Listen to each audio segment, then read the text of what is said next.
Assalamualaikum warahmatullahi wabarakatuh.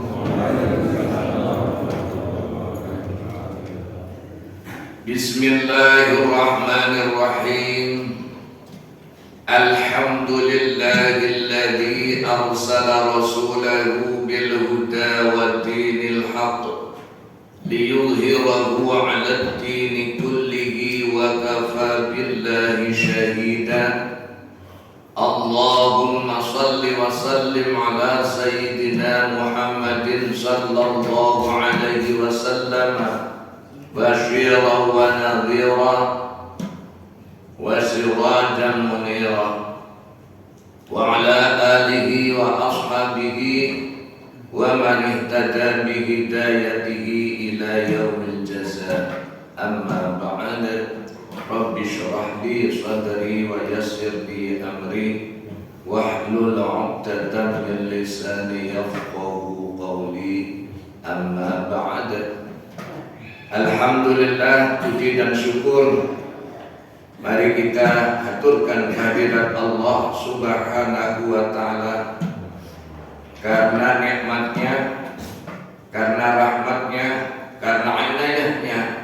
Pada subuh kesempatan kali ini kita masih bersama-sama dapat menunaikan ibadah sholat subuh berjamaah, terlebih dilanjutkan dengan bersama-sama ngaji atau ngaji bersama. Semoga ini benar-benar menjadi sarana bagi kita semuanya untuk dimudahkan oleh Allah Subhanahu wa ta'ala mendapatkan surganya. Sebagaimana kabar berita dari Rasulullah sallallahu alaihi wasallam, man salaka tariqan yaltamisu fihi 'ilman sahhalallahu lahu tariqan ilal jannah. Barang siapa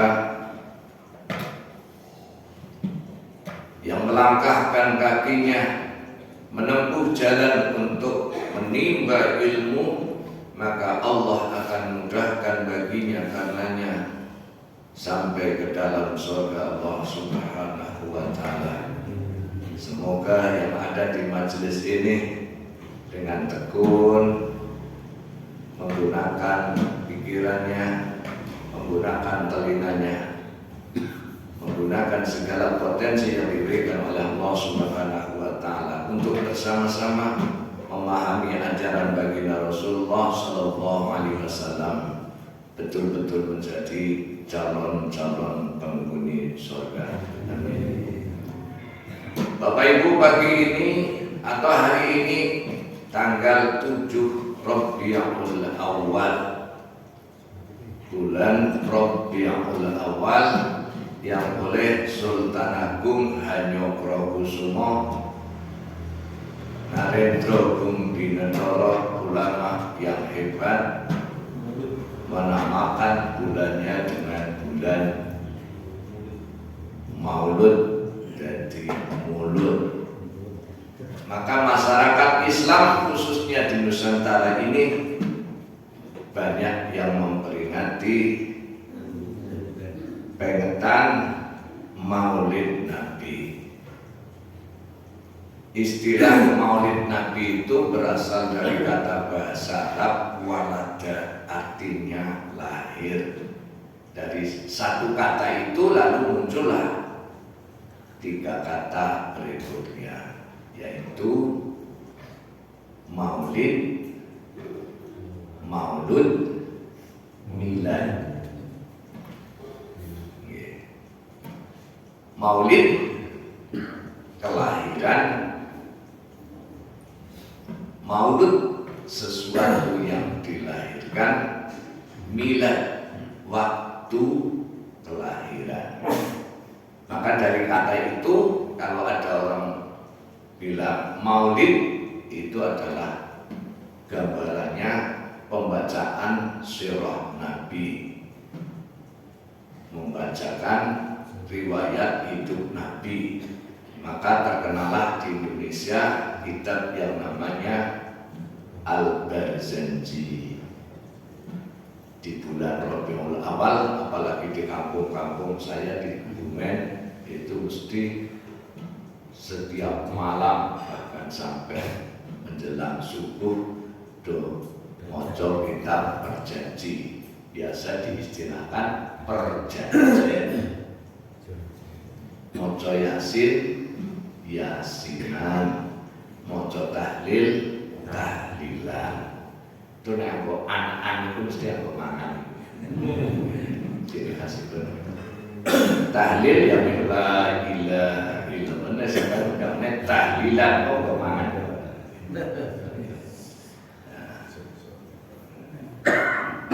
Maulud, kalau dalam istilah maulud maka lalu mesti di sana ada yang namanya gerbek mulut sekaten dari kata syahadatain.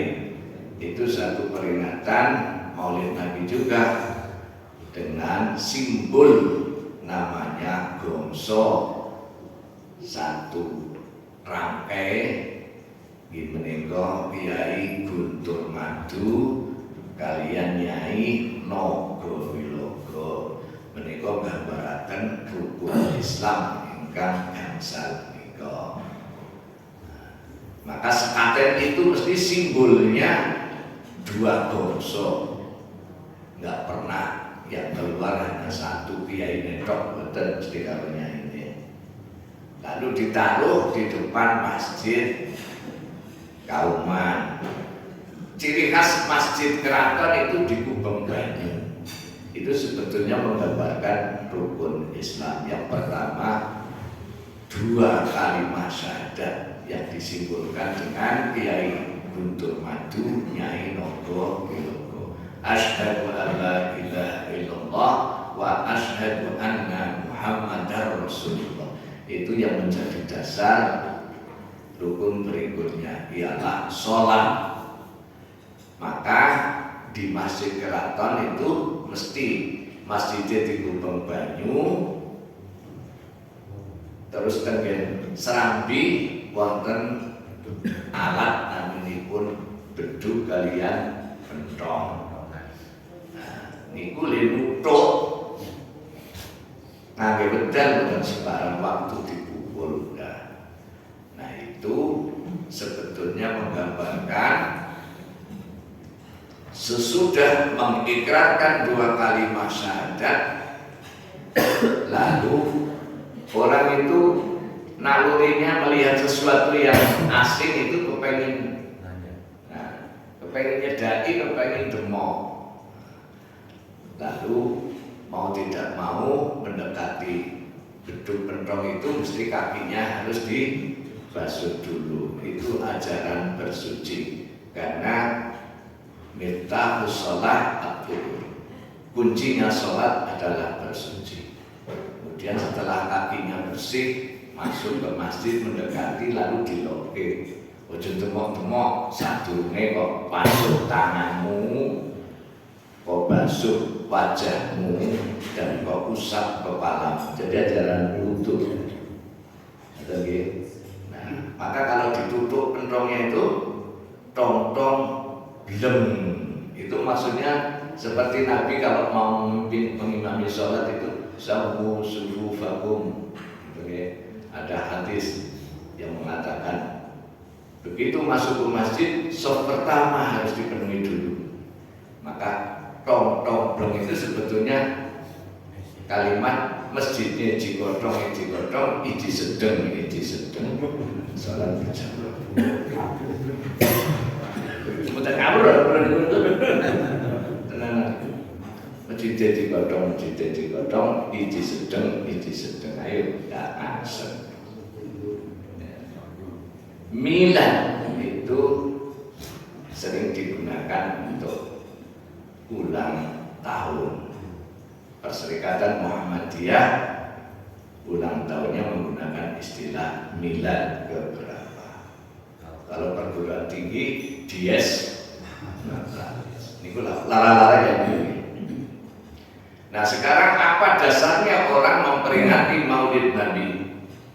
Dalam surah Yunus ayat 58 Allah Subhanahu wa taala berfirman, A'udzu billahi minasyaitonir rajim.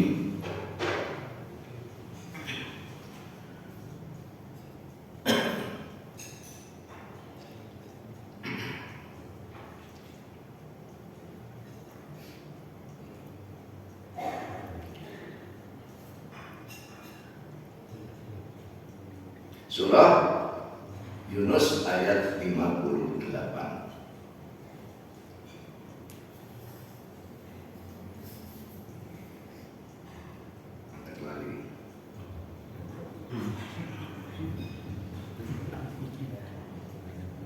Artinya kurang lebih begini.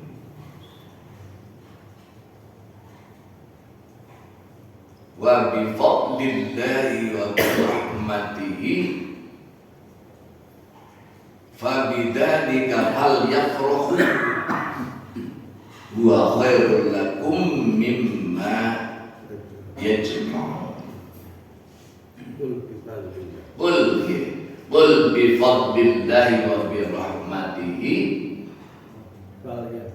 falyafrahu hiya khairum mimma yajma'un. Katakanlah wahai Muhammad, dengan karunia dan rahmat Allah, dengan itu maka hendaklah mereka bergembira. Karunia dan rahmat Allah itu lebih baik daripada apa yang mereka kumpulkan. Jadi ayat ini Allah perintahkan kepada Rasulnya Muhammad sallallahu alaihi wasallam, tentu untuk disampaikan kepada seluruh umatnya yang untuk karunia dan rahmat Allah hendaklah merasa gembira. Kudune bunga. Sebab apa? Sebab karunia dan rahmat Allah itu jauh lebih baik daripada apa yang kita kumpulkan esok awan sore, khususnya sing wujude pada. Nah, karunia dan rahmat Allah bagi orang yang beriman yang sangat besar, artinya adalah diutusnya Nabi Muhammad sallallahu alaihi wasallam. Karena diutusnya Nabi Muhammad sallallahu alaihi wasallam, maka umat manusia dikeluarkan dari kegelapan pada kehidupan yang terang benderang. Diutusnya Nabi Muhammad SAW adalah merupakan satu rahmat bukan saja bagi umat Islam, tapi untuk seluruh umat manusia, bahkan bagi seluruh alam. Wa ma arsalnaka illa rahmatan lil alamin. Itu. Nah, ungkapan gembiranya itulah yang kemudian diwujudkan dengan mengeti hari lahirnya. Sebetulnya orang yang pertama-tama memperingati hari kelahiran Nabi Sallallahu Alaihi Wasallam adalah beliau sendiri. Karena itulah ketika ada orang bertanya kepada beliau tentang puasa hari Senin, Nabi menjelaskan, "Dzaka yauma wulidtu wa yauma bu'istu." Hari Senin itu adalah hari aku dilahirkan dan hari aku diangkat menjadi nabi. Ini boleh mengerti nganggo poso. Nah, ungkapan kegembiraan atas diutusnya Nabi Muhammad SAW banyak wujudnya. Nah, apa tujuannya? Tujuannya antara lain adalah untuk memupuk rasa cinta kita kepada Nabi Sallallahu Alaihi Wasallam. Dalam hadis riwayat Imam Bukhari dijelaskan, anna a'rabiyan qala li Rasulillah sallallahu alaihi wasallam, ada orang Arab Badui, orang Arab kampung tanya pada Nabi sallallahu alaihi wasallam dengan pertanyaan yang cerdas. Pertanyaan apa? Mata saat ya Rasulullah, kapan anggenipun badhe kiamat? Pertanyaan kapan terjadinya hari kiamat? Ini pertanyaan yang sungguh cerdas. Jadi walaupun yang tanya orang kampung, tapi ternyata pertanyaannya adalah pertanyaan yang cerdas. Orang kampung tapi nggak kampungan, cerdas. Yang ditanya kapan hari kiamat? Kenapa hari kiamat ditanyakan? Karena hari kiamat itu adalah gerbang untuk memasuki kehidupan yang sebenar-benarnya, kehidupan yang disebut kampung akhirat. Karena kehidupan di dunia itu bukan kehidupan yang sebenarnya. Simbah mengatakan mampir mumbe. Maka ketika Adam dan Hawa turun dari surga, Allah sudah ingatkan walakum fil ardi mustaqarrun wa mata'un ila hin. Kamu nanti di muka bumi ada tempat kamu hidup, ada senang, tapi tempat hidupmu, senangmu di dunia itu hanya dalam batas waktu yang tertentu. Silakan kalau mau hidup di kerampungan atau di Krikilan atau di mana lagi? Iya, di Kebumen boleh, di Solo boleh, di Betawi boleh. Ada tempat hidup, ada senang, tapi jangan lupa tempat hidupmu, senangmu di dunia hanya dalam batas waktu yang tertentu. Kata Nabi, ya seputar 60 sampai 70 tahun. Dan sebelum mencapai 60-70, kenikmatan dunia sudah mulai dikurangi. Utamanya ketika memasuki usia 40, sudah dikurangi itu kenikmatan. Kenikmatan mata, kenikmatan telinga, kenikmatan lidah. Maka ada 4P di sana. Masukin 40 tahun, mata blawur, kuping mulai budek, pikiran mulai bingung.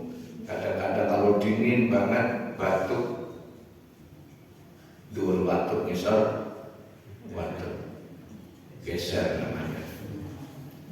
Nah, iya.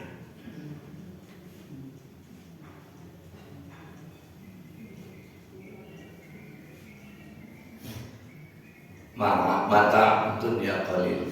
Kesenangan di dunia itu ada sedikit. Wal akhiratu khairun liman ittaqa. Bagi orang yang bertakwa, akhirat itu lebih baik dan lebih langgeng. Maka ketika Nabi ditanya kapan terjadinya kiamat, tidak langsung jawab Nabi, melainkan balas bertanya. Maaf tantala. Dapat kotekon kiamatnya kapan? Apa yang sudah kamu siapkan kalau kiamat terjadi? Jawab laki-laki Badui tadi, Hubballah wa Rasulih. Cinta kepada Allah dan Rasulnya. Cinta kepada Allah dan Rasulnya. Itu bekalku kalau kiamat terjadi. Sambil senyum Nabi mengatakan, anta ma'a man ahbabta. Besok kamu akan bersama orang yang kamu cintai. Saking senang-senangnya hidup di kabar-kabar ke sahabat lain. Begitu mendengar berita yang sangat menggembirakan, lalu dikasih tahu sahabat-sahabat lain. Apa yang terjadi ketika Nabi berwudu? Odol hutan cipratan banyu wudune Kanjeng Nabi. Lalu oleh Nabi ditegur, begini ngopo teman-teman? Khotim kecil ngopo? Jawabnya, ya Rasulullah, aku sungguh mencintaimu. Aku ingin nanti bersamamu di surga seperti janjimu. Lagi-lagi Nabi dengan senyum, gak bentak ge, senyum. Oh gue toh, maknane kowe tresno marang ingsun ndur sesuk bareng-bareng aku ning swarga kowe ora kaya ngono kuwi tonjonge tapi ma amartukum bihi fakhuduhu wa ma nahitukum anhu fantahu. Makna cinta kepadaku itu apa yang aku perintahkan kau kerjakan, apa yang aku larang kau tinggalkan. Cedak nggih? Cedak nggih?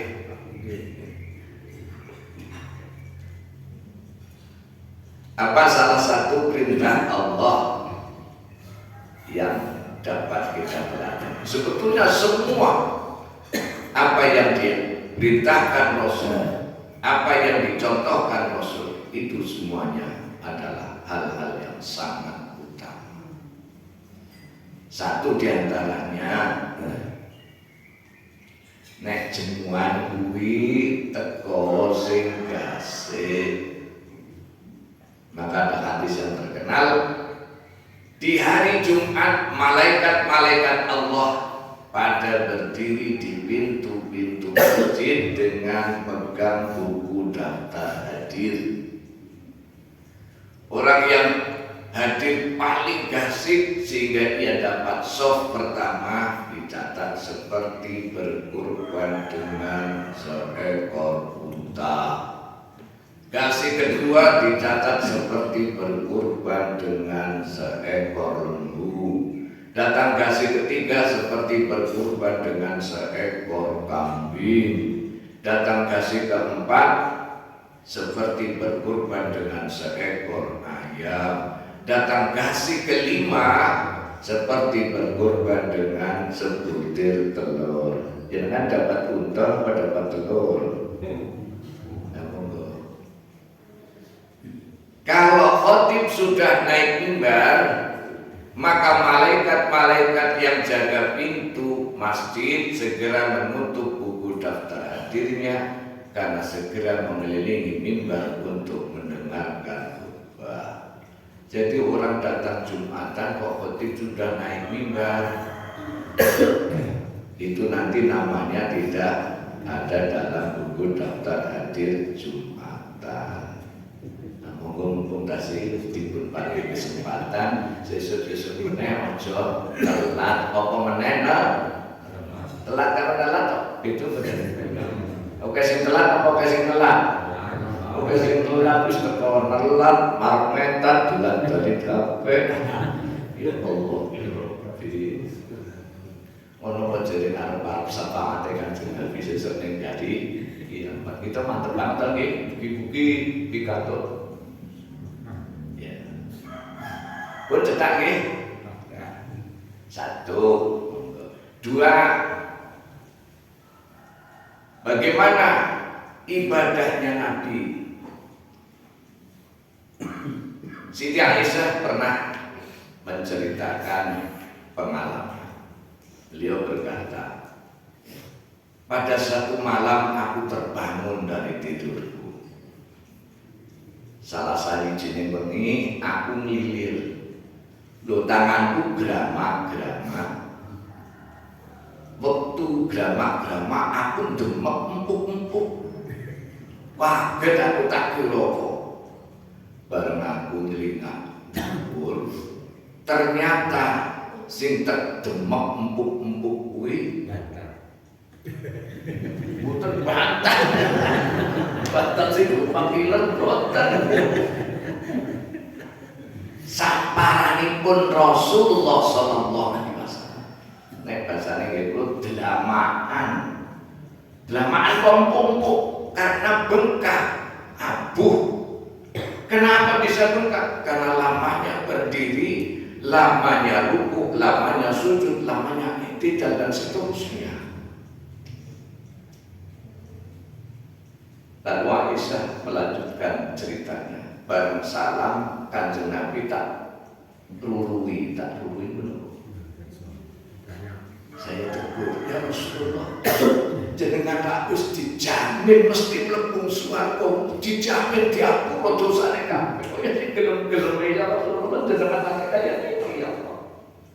Saking tresanipun gawanipun. Tapi apa jawab suamiku, kata Aisyah? Kok enteng banget wahai Aisyah, apa nyomora senang ya sekiranya menjadi orang yang bisa berterima kasih kepada Sang Pemberi yang Allah Subhanahu. Jadi Nabi saja kalau sholat malam itu sampai bengkak kakinya. Tanda bersyukur kepada Allah Subhanahu wa Ta'ala. Maka Aisyah selanjutnya berkata, maka dari itulah jangan tinggalkan sholat malam sebagaimana Nabi, walaupun hanya 1 rakaat.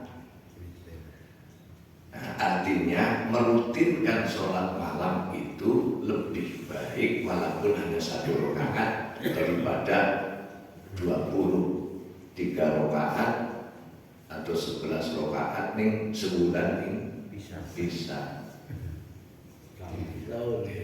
Setahun bisa 1 bulan Ramadan. Kata nggih.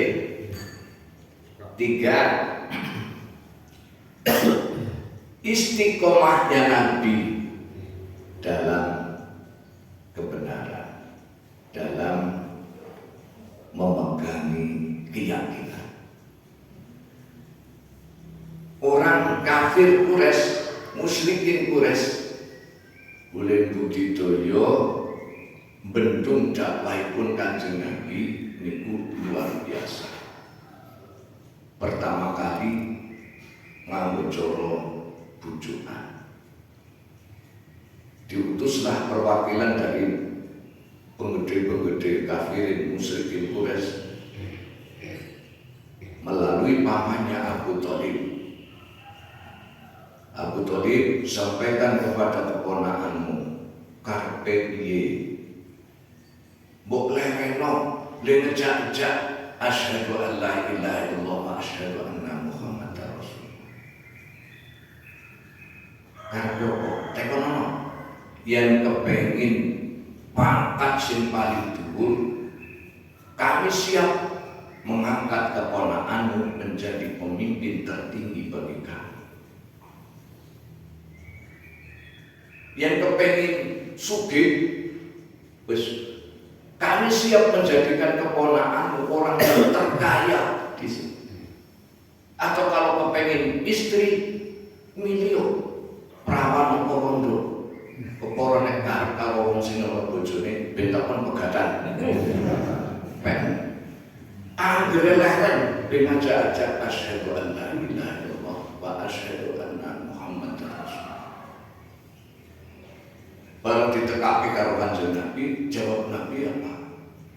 Man, sampaikan kepada mereka, man, jangankan min harta tahta wanita, arpo mereka dapat mengambil matahari, lalu mereka taruh di atas telapak tangan kananku, lalu bulan diambil, taruh di atas telapak tangan kiri. Hanya ada 2 man pilihan saya, berjaya karena Islam atau aku mati karena Islam. Luar biasa. Nah kalau orang sekarang, aktivis sekarang, ulama-ulama sekarang, maaf nih, singkatannya Allah Satul Anbiya. Tadinya vokal baru dibaik komut, apa itu komut? Komisaris Utama BUMN. Itu sekelah kok. Tekan sak mono ya. Nabi istiqomah. Maka ketika Nabi ditanya, ya Rasulullah, katakan kepadaku 1 perkataan yang saya tidak perlu lagi tanya pada siapapun kecuali kepadamu tentang inti dari Islam. Apa jawab Nabi? Qul amantu billah tsumma istaqim. Aku beriman kepada Allah lalu istiqomah, konsisten. 4, perintah Nabi yang ringan. Falyakul khairan aw liyasmut. Diawali dengan man kana yu'minu billahi wal yawmil akhir falyakul khairan aw liyasmut. Barang siapa yang beriman kepada Allah dan hari akhir, maka berkatalah yang baik atau diam. Ngomong sing apik, nek ora iso ngomong apik kowe menang. Nah, sekarang sudah terjadi nih, apalagi public figure ngomong kuwi aja bahasa wong kuwi ada sampe nyokeng ngomong terpikir apa? Ini gegeran ini hanya sebabnya satu kata, dua kata nih, dua suku kata, tolol. Nah, si ngomong aku tolol, nah ora apa-apa nggih. Nah, si ngomong pemimpin lho, Yos. Wah, dadi geger iki lho. Itu bertanda Falsafaran Aulias. Ngomong sing ben ora sama ngomong apik. Maka hal ini dilatihkan setiap bulan. Setiap tahun durasinya 1 bulan, yaitu dengan berpuasa. Maka Nabi menegaskan puasa itu bukan sekedar kau jauhi makanan, minuman, hubungan suami istri itu enteng, tapi yang paling berat ini. Maka lalu ada hadis yang mengatakan fawallahi la khulufu famsar ini hatiyahu indallahi mujahidin. Demi Allah, sungguh bau mulutnya orang berpuasa bagi Allah lebih harum daripada minyak misik bagi Allah. Tapi sayang, orang-orang pada memahami sembrono, semakin berbau mulutnya semakin afdal puasanya juga. Pemproh ekonomi pun itu artinya mulutnya orang berpuasa itu tidak pernah dipakai bicara kecuali bicara yang baik, bicara yang menenteramkan, bicara yang manfaat, bukan bicara yang menyakitkan, bukan bicara yang tidak bermanfaat. Maka kata orang Arab, salamatul insan fi hifdzil lisan. Selamatnya seorang itu bergantung bagaimana orang itu menjaga lisannya. Orang Jawa pun tidak kalah, ajine diri gumantung ana ing lati. Yang terakhir, Nabi itu topo sarira. Sing dadi bahasa apa? Jane salah tepo sliro ngono tepo. Tepo menapa? Tepo niku ya amok tadi. Sing bener iku aslinipun topo sarira, menjaga diri, menahan diri. Sepodo-podo. Jadi nepak awak ayo ngene cara tepat. Ada diriwayatkan dalam suatu hadis Nabi berkata, tadinya aku ingin memperpanjang sholatku dalam sholat berjamaah, tapi tiba-tiba aku mendengar tangisan bayi, maka aku urungkan apa? Ora sido dawa ini mami. Itu terkait dengan ibadah begitu. Waktu ibadah saja Nabi masih mikir ke orang lain, tepo sendiri, topo sendiri. Nah, apalagi dalam hal-hal yang lain. Nah, kadang-kadang yang saya mungkin, nah awak dhewe lagi seneng, wis ora mikir ke wong liya. Contohnya tenggen kampung kula niku. Nah, tahun baru umur bocor dadar nggih. Seorang mikir kene ana tanggane lagi. Jantungnya kumat. Orang mikir kene tanggane anake lagi. Terus mungkin Nabi dalam hal sedang ibadah saja masih mikir ke orang lain. Kata nah, mudah-mudahan kita benar-benar dapat meneladani Rasulullah Sallallahu Alaihi Wasallam. Semoga kita nanti seperti yang dijanjikan Nabi akan bersama-sama beliau di surga. Arti bersama-sama beliau di surga itu nyun sewu nggih boten kok sakapan boten. Sebab surga itu kan bertingkat-tingkat gitu nggih, bertingkat-tingkat. Nah, tingkatan yang mana ya tergantung bekalnya. Wong sak 1.000 Pak arep pilih hotel bintang 5 ya ora wis nek sak 1.000 ya paling bintang 7 Pak sakit kepala itu tergantung bekalnya. Tapi yang penting kalau kita betul-betul mencintai Rasulullah jadikan kita bersama-sama, artinya menjadi penghuni surga. Kelas berapa ini yang surga itu kelas misal ya.